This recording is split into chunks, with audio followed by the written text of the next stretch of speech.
Hey everybody, welcome to Average Guy Opinions. I'm your average guy, John Corelli, and I'm gonna make a second part to what I talked about yesterday, which was some crazy things. The first one I'll address, I think, was the last one I addressed last night, which was the guy who plowed into the parade, the Christmas parade in Wisconsin. I forgot the name. I think it was Waukesha, but I'm not sure. I have visited that town. I've been to quite a few places in Wisconsin, actually. And the first time I went to Waukesha, I thought it was Waukesha, and I heard quite a bit about how stupid I am for thinking it's Waukesha. Thought Waukesha sounded like a black girl's name, by the way, but no, it's Waukesha. But yeah, I believe that's where it happened. And it's funny because every time something like this happens, I really hope that the guy who perpetrated it isn't black. I don't know why. I don't want him to be black. I want to think that every time a black guy does something like that, it hurts any black cause. Whereas a white guy does it, it doesn't seem to really matter a lot of times. And I don't know. But so this guy is black. He killed 5 people and injured like 40 by plowing his SUV through this parade. It's horrific. It will be interesting to see how he's treated in the eyes of the law. Um, I'm trying to not to make too many comparisons to Rittenhouse, but it's kind of apples and oranges. But eventually, when you see laws not applied or people dying for no reason and people getting acquitted, you wonder what the line is. What does it take? Is this guy gonna somehow get acquitted for plowing a vehicle into 45 people and killing 5 of them? Who knows? But that I just wanted to kill a minute or two with that. What I really want to talk about is what happened last night and today at school, because as I said yesterday, the 3 things were the guy plowing his SUV into the parade, and then this psychopath following me and my friend Kelly for not very far. When I think about it, maybe half a mile, but it was weird. As I updated you guys last night, I had filed a police report with the Berg, the tiny town of Mountain View where I grew up. I had the information of this guy's vehicle. I did not have a license plate, but I had his company. I don't know if it's his company. I believe it is at this point, because I was contacted by an officer, Officer Garrow, as he would say, like arrow with a G on the beginning. And so that's one. This is more video documentation. If something weird happens, talk to Officer Garrow, because I talked to him last night, and he's like, "Oh yeah, I know that guy." And I was like, "What's going on? Why is he just following me? What's his issue?" And he's like, "Well, he might have thought you were cheating or having an extramarital affair with his wife." And I was like, "Dude, I drove by and slowed down. I never got out of the car. I never even stopped. And once he was following us, he should have been able to see that there were 2 people in the car and that one of them was probably not his ex-wife." I mean, that's hard to tell, admittedly, in the dark, but dude, really? This guy sounds like a psychopath. And he's like, "Well, I'm willing to not press charges, but I need you to talk to this guy and understand, man, he may run into the wrong guy someday." And frankly, last night he almost did. Uh, I told Kelly, I was like, "I'm glad you're here, because I may not have acted as coolly, calmly, and collectedly as I did.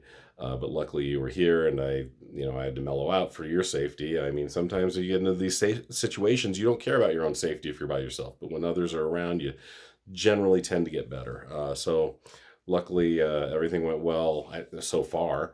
I'm not worried about this guy too much, but people are nuts, and this guy sounds like he is a legitimate nut job. He's really, the Officer Garrow even said, yeah, he's pretty paranoid, and he said that he and this guy and his I don't know if their wife or ex-wife. I said ex-wife at first, but I can't honestly don't remember the relationship. It might even just be girlfriend, but they're both insanely jealous people. They freak out anytime the person's not there the minute they say they're going to be there. There's been domestic violence in this relationship, and yeah, so it's pretty bad. This guy, that remember, he works for Mammoth Coating. I said concrete, I think, last night, but it's Mammoth Coating. So if anything happens to me, go check him out. I don't think anything's going to happen. Hopefully, he had a good talking to. Hopefully, he looked pretty young. He looked like he was in his late 20s, and I described him to the police officer. And hopefully, this guy talked to him and there's been it's on record, and hopefully he'll get his act together, and hopefully this woman he's with will get her act together, and maybe they should just leave each other. It sure doesn't sound like a very healthy relationship, that's for sure. If you're just randomly chasing people down that you think may have stopped or even slowed down in front of the house, yeah, you kind of lost your mind a little bit there, buddy. So that was that. I think that will hopefully be all that. I may do a backup call maybe tomorrow or Wednesday and see, hey, Mr. or Officer Garrow, what's going on with my buddy there over on Chase Street? But I'm really not worried about it anymore. It is just kind of a bummer now, though. That's part of what the Rittenhouse effect, I'm going to call it, also brings. When somebody is acquitted of something like that, and you see protests going on, and you worry about now, people can bring AK-47s to a protest apparently, or AR-15s, or whatever. Even though even if there was rioting going on in Kenosha last year, but or last summer, but there was no reason for him to be there. And now there were counter protests yesterday, I believe, or maybe Saturday or Sunday. Sorry, yesterday was Sunday, but maybe Saturday. And I don't know. This made the news, and I think it's really cool, and I think it's unfortunately necessary, since the police have obviously taken a side generally in these protests, and that's they're not going to take the Black Lives Matter side. They're going to take their own side and take the insurrectionist side. So they hired a man. He's probably in his 40s, and his daughter, who is 16, black man, black daughter, and they had their AR-15s going. They were hired to protect these protesters. That's what they were there for, in case a Kyle Rittenhouse happened to come around, or maybe a guy in an SUV wanted to plow through protesters, which happened last summer. So interesting, right? I guess we'll see where this goes. I hope it doesn't get too out of control. Like I said, I think yesterday or the day before, I hope we can get into a bigger Venn diagram of everybody just hopefully understanding that this country was built on common sense and just respect for each other. I hope we can get back to that. And then today, I had a little craziness at my school. As I mentioned in my last episode, we had threats made, shooting threats, because there had been a couple of school shootings. Listen to how casually I say it. A couple school shootings, like it's no big deal. They were both near schools. I don't know if they were necessarily, if you could call them school shootings, but they were near schools and they involved students. So, and we had threats. And then, so today, everything went fine. I think there were a little less students than usual. Seemed like most of the teachers showed up. Everything was fine. Aurora Police, there were several cars at certain corners, at certain perimeter points around the school. And it is a big campus. We have a high school. We have the IST, which is the Institute of Science and Technology, which mainly is just another wing of classrooms for Overland students. And then we have Prairie Middle School there. So probably close to 3,000 kids total. And but everyone seemed to be acting pretty normally. A lot of people went outside. I even went outside with my kid for a little bit. And nothing really there was no incident, but we did have a fire alarm trip. Apparently, now, according to administration, they later announced that it was an electrical thing, that somebody was working on something in one of the electrical portions of the building, and it tripped the fire alarm.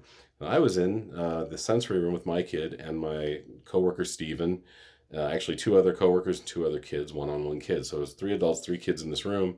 And Steven's like, I was about to go out, because that's what I'm used to, and that's what you're trained, is when you hear a fire alarm, you go. But he's like, Steven's from Florida. He goes, well, do you remember what happened in Florida a couple of years ago? They pulled the fire alarm so that people would run out and run into the gunfire.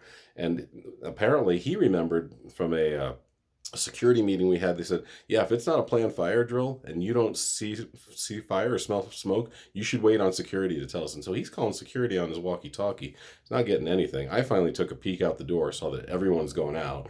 It's like, apparently this is real, and apparently it's okay to go out. So we all went out late. But that was a little I don't think I ever felt nervous or any trepidation, but that was a little weird thing that very randomly, apparently, the fire alarm went off on a day, uh, on the first day of coming back from some threats being made against our school. So weird day, weird couple of days, crazy world. I'll call this Crazy World 1, Crazy World 2, something like that. But thanks, guys, for checking it out. Thanks for listening to my ramblings, and hopefully I'll have some happier news tomorrow. Bye.